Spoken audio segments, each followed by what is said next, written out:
Hello and welcome to Book Hogs. Today we're going to learn how to write lowercase d and also look at some words that begin with the letter.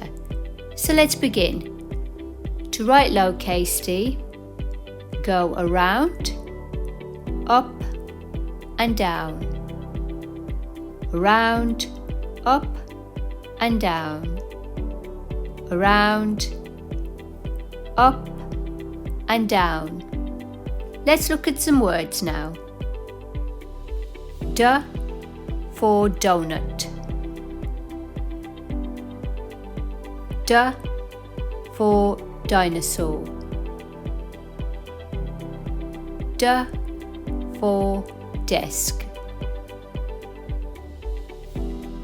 D for dog. And finally, D for drink. If you like this video, please support our channel. It really does help. Give this video the thumbs up and subscribe for more videos like this. We also have free worksheets on our website. Visit bookhogs.com. Thanks so much for watching.